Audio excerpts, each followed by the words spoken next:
All right, today's really cool because you didn't have to show up. Yes, I did. I mean, not really.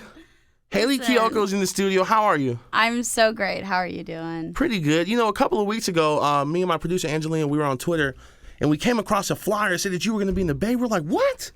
Like, she's going to be in the Bay? Like, why don't we know about this? So then, like, we did what we had to do. We reached out. Yeah. Now you're here hanging out with Now us. I'm here. I know I'm playing SF State tonight. That sounds like fun. Yeah, it's going to be going back to college, you Right? know?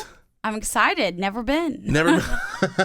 If you could, if you did want to go to college at some point, I mean, what school do you think you would go to? Well, I did get accepted to NYU, and then I deferred. So I would have been like bougie and went to NYU. Okay. But I never went. So I don't know if I would still go though. So it's you don't know anything. Like when you're a senior year in high school, it's like you apply, but like you don't know what you like and what you don't like, and so that's what's kind of fun about being a musician touring is I kind of get to see a little bit of all the different cities, and now I feel like I could make a better college decision. Yeah, right. Like, what were you going to study at NYU? I was going to go to the Clive Davis department for recorded music, which I was basically going to do music, which I've heard is great over there too. So, but instead I just continued to hustle because I didn't have the money to go. So. I feel that. Trust me, I feel that. I went to community college for like 6 years. Yeah. Don't tell nobody.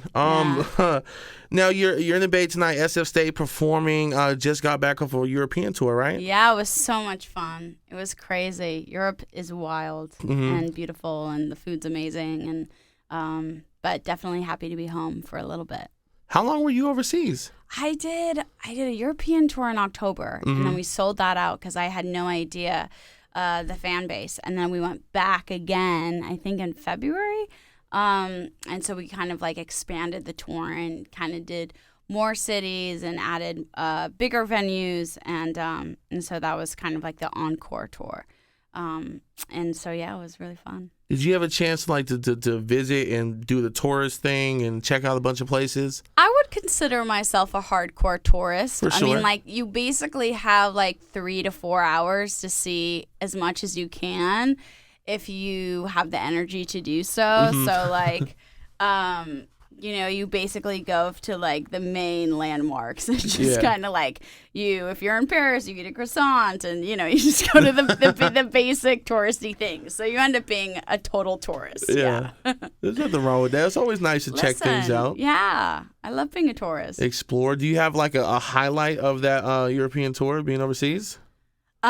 Spain was wild. Okay. I loved Barcelona and Madrid. The fans were crazy. I loved Germany. I loved everywhere. It was so fun because I've been working on my music for like 14 years now, and I've always dreamed of being able to go overseas and have people show up, and to be able to know that there are people out there that feel the way I feel or can relate to my music is just the coolest thing ever, because it's definitely been this long journey and process. I mean, I've played the rickshaw stop like twice, and just like building, you know, and so it's really cool when you go on tour because you get to see the growth like in like human form, you know, as opposed to being online. Absolutely. Still speaking about the tours, last year you were on tour with Panic at the Disco. Yeah. That's where she saw you at. She freaked out. Oh, she was super excited. Did you like it? Brendan's amazing, isn't he?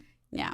How was it touring with those guys? Awesome. They're like literally, their entire crew is so kind. They're so kind, giving. I learned a lot from that tour, just like being a giving artist and letting each other shine, and he's just such a supportive artist to people that he believes in, and so I definitely want to do the same. And it was a really great experience, and I got to play arenas for the first time, which was really cool, and that must be got to fun. invite my family and friends, and had free food every day. It was great. You know what? That's one thing I enjoy the most about when we do like our holiday shows and different shows for the radio station. Like those catering food, that'd be amazing. It's bad. It's like oh, I guess wake up. I'm gonna go get some more food. But it's also good for the soul, and that's what's important.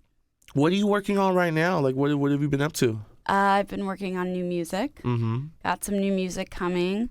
and I'm probably gonna do a U.S. tour sometime soon. Music videos, I'm doing all of it. It's hard because when you're at my level, it's like you can't like travel with a recording studio necessarily, but you need to continue to write music and create content. So it was difficult, and I wasn't able to do so. So got back from tour. I've been in the studio like crazy. I'm very inspired, and I'm really excited because I think when I released my debut album last year, it was still no one really knew my name, and I'm still growing, but people are starting to pay more attention. And so I feel like the next thing I release or the next thing I do, it'll have the opportunity for people to, listen to or watch. And so I'm really excited about that. Are there any artists that you're collaborating on with music? Because we were talking about before we kicked off the interview that last year, you performed at Pride with you were going to perform at Pride with Kehlani. We got to perform like a minute and a half of the song with Kehlani, What I Need, and then it got all shut down. But Pride was crazy here. I'd love to do any collabs with many artists. I don't know who yet, and I can't tell you who yet. For sure. It's really cool though, and I'm sure you enjoy it. It's like nice to meet people that have the similar interests or common passions, and to respect someone and be able to share that. And I think that that's why collaborations are so cool, because you're working with someone that you wouldn't necessarily expect to work with, and you have so much respect and admiration for them. So especially with Kehlani, I love and respect her so much, and that was like a beautiful friendship that just like blossomed through music, really. Have you had a chance to meet her baby yet? I haven't. Oh, okay. But she's, I'm sure, gorgeous. Absolutely. Absolutely. Well, I appreciate you coming out and hanging out with us. Big show tonight, SF State. Ruby Ibarra, she's from the Bay. Yes. I actually went to the same school as her at one point. Oh, you did? At Santa Rosa High. We don't know each other or anything like that, but I'll tell her that you say hi. Yeah, but she doesn't She'll be know like, me. what? At the time, I tried to bleach my hair. I don't know why that was a thing in high school. We all go through it. I'm still going through the bleach. But mine turned orange. Oh, that was a problem. You needed a toner. Yeah, it was all bad. You were wearing hats every day. Well, I wear hats now because my hair is starting to disappear. I'm at that age in my life. I would have never known. Well, thank you. Yes. I appreciate that. You ready to play a game with us? Oh, yes. We're playing games? We're going to play a game. All right, let's play a game.